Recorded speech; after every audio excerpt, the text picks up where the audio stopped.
반갑습니다. 프레스 가공의 불량과 대책 마지막 영상으로 드로잉 가공의 불량과 대책에 대해서 알아보도록 하겠습니다. 이번 영상에서는 드로잉이 되어지면서 소재가 응력을 받게 되는 부분과 드로잉 금령의 각 부분이 작용하는 역할을 설명을 하도록 하겠습니다. 그리고 균열과 주름, 그리고 그 외에 발생되어지는 불량의 원인과 대책에 대해서 알아보도록 하겠습니다. 금속 평판을 3차원 입체 영상으로 만드는 가공하는 방법에는 드로잉 가공과 스트레칭 가공이 있습니다. 스트레칭 가공은 플랜지 부분을 블랭크 홀더나 금형 구조에 의해 고정을 한 후에 성형을 하여 제한된 판재의 표면적을 증가시켜서 원하는 형상의 제품을 가공하는 방법입니다. 판재를 강하게 고정을 함으로 펀치 닿는 부분만 변형이 되고 그 펀치에 닿는 부분만 인장력을 가지게 되어서 성형 후 피성형제는 면적이 증가하고 판 두께가 감소합니다.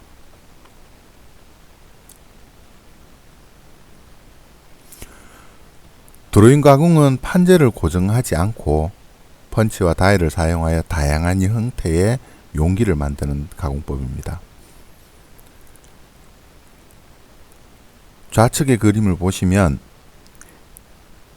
A 형태의 블랭크 소재에서 D의 내경을 가지고 있고 B의 외경을 가진 용기로 변형이 되어졌습니다. 우측의 성형 과정에 나타나는 B의 형태와 거의 흡사한 성형이 되어졌죠. 우측 그림은 드로잉 가공의 성형 과정을 나타냅니다. 이 부분에서는 드로잉 가공을 통하여 변형된 소재가 가지는 응력에 대해서 알아보도록 하겠습니다. 위에 나타나 있는 그림의 플랜지 부분의 소재는 A 부분은 아래는 다이, 위로는 블랭크 홀더에서 힘을 받았습니다. 드로잉이 되어 소재가 안으로 흘려 들어가게 되면서 원주 방향으로는 압축된 힘을 받고 있고요.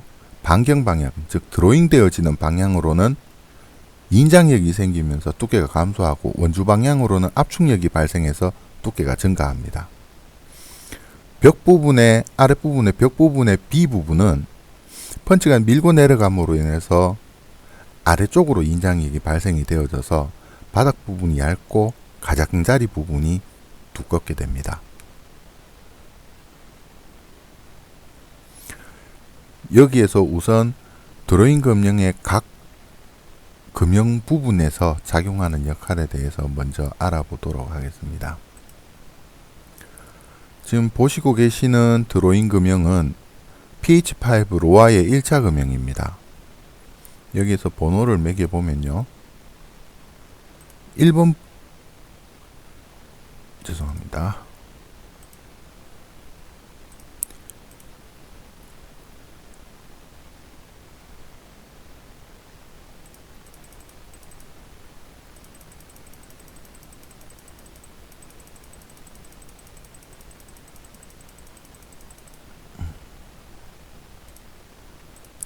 1번 부분이 펀치입니다.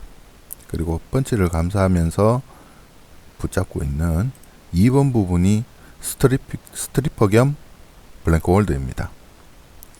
그리고 펀치와 맞닿으면서 형상을 만들고 있는 3번 부분이 다이고요. 위에 4번 부분이 패드입니다. 여기에서 우선 블랭크 홀더 혹은 2번으로 나타나는 블랭크 홀더 혹은 스트리퍼의 압력이 강하면 소재가 드로잉이 되어지는데 저항을 받아서 균열이 발생을 할 수 있고요. 압력이 약하면 소재의 저항이 적어서 남은 프렌치부에 주름이 발생을 할 수 있습니다. 그리고 다이의 R값, 이 부분이죠. 다이의 R값이 작을수록 균열이 발생을 할 수 있고요. 그리고 다이의 R값이 클수록 주름이 발생할 수 있습니다. 펀치의 R값이 작을수록 펀치 R 값이 훨씬 더 이런 식으로 작게 되면 바닥 모서리의 두께가 얇아질 수 있습니다. 그리고 펀치 R 값이 커질수록 바닥의 두께가 얇아질 수 있습니다. 그리고 이외에 드로잉 위의 점도가 낮거나 양이 적을수록 균열이 발생을 하고요. 점도가 높거나 양이 많을수록 주름이 발생할 수 있습니다.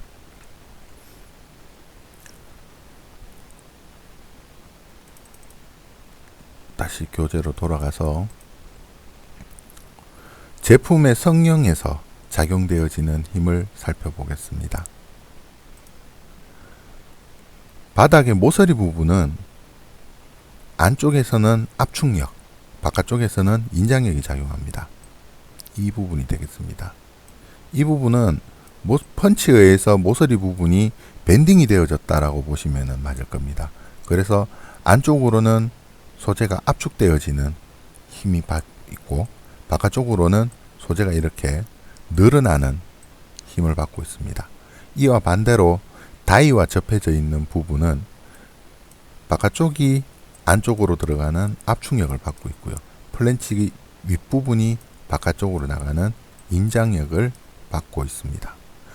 벽면은 드로잉 방향으로 인장력이 작용하고 있습니다. 서로 늘어나는 힘이 작용하고 있습니다.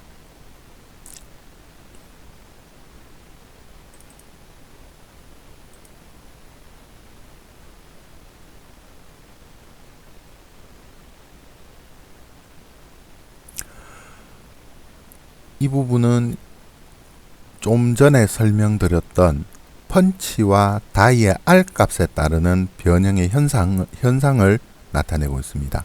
펀치와 다이의 R값에 대해 예를 들어서 추가적으로 설명을 드리면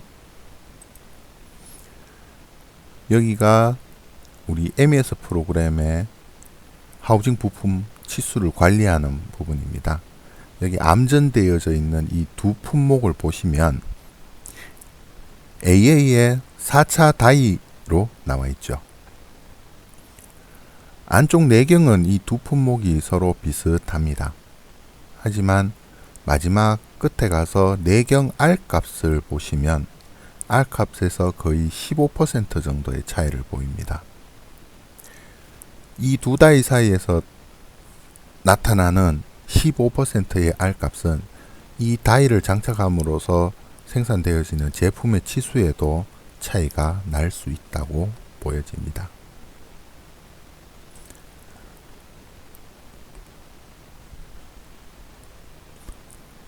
다음은 귀 발생의 분량입니다. 귀 발생의 분량은 소재의 물성에서 설명을 드렸던 이방성에 의해서 발생되어지는 분량입니다.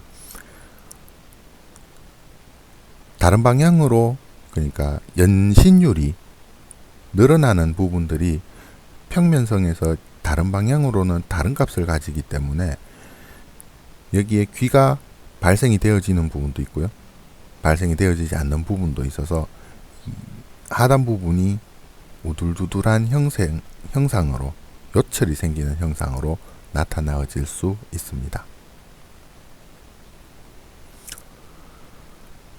다음은 드로잉 가공에서의 브랭크 홀더의 역할과 영향으로 인한 불량을 설명하는 내용입니다. 블랭크 홀더가 왜 필요한지, 블랭크 홀더의 홀더력이 과대할 때 혹은 과소할 때 생기는 불량을 나타내고 있습니다. 읽어보시기 바라겠습니다. 다음은 아이어닝이라는 공정인데요. 아이어닝이라는 공정은 딥드로잉을 실시하게 되면 벽면의 두께가 불균형해집니다. 아까 전에도 말씀드렸듯이 늘어나는 그게 차이가 있음으로 인해서 벽면의 두께가 불균형했을 때 이 두께를 교정을 해서 두께를 일정하게 만드는 그러한 공정을 아이어닝이라고 합니다. 다이로 소재의 벽면을 밀어 올려서 같은 두께의 벽면을 만들게 합니다. 이 아이오닝 공정은 진원도나 동심도의 개선에도 도움을 줄 수가 있습니다.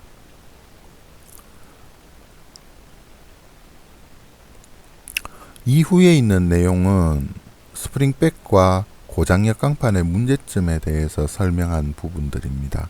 앞부분에서 저희가 말씀을 드렸으니까 읽어보시고 참고하시면 될 것 같고요. 드로잉 금형의 불량 대책에서 보시면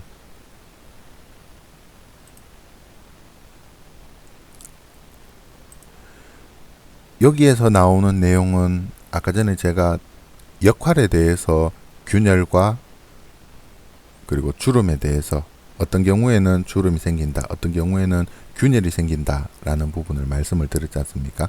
여기에서는 균열을 중심으로 해서 어떤 식으로 하면 균열이 생기는 상황에 대해서 전체를 다 나열을 해뒀고요. 그 이후에는 주름이 발생하는 상황에 대해서 다 나열을 해 놓은 것입니다. 확인을 한번 읽어보시고 확인을 한번 해보시면 될 것 같습니다. 마지막으로 치수불량의 원인과 대책에 들어가서 진원이나 비틀림에 대한 치수불량은 드로잉 가공에서의 스프링백이 원인이 되어집니다. 이 부분은 아이오닝 공정이나 아이오닝 가공이나 공정의 변형을 통해 가지고 할 수는 있겠으나 현장에서는 지금 당장 할 수 있는 부분은 아니거든요. 요럴 때는 리스트라이크 공정에서 면압을 강하게 줘서, 그러니까 진원이 틀린 만큼의 이 스프링백이 발생이 되어졌으니 면압을 강하게 줘서 다시 그 형상으로 돌아갈 수 있게 그렇게 조정을 한번 해보시는 게 괜찮을 듯 합니다. 이상으로 프레스 가공의 불량과 대책에 대한 영상을 모두 마치겠습니다. 앞으로 다른 교육 내용도 업로드 예정이니까 보시고 업무에 참고하시면 감사하겠습니다. 이상입니다.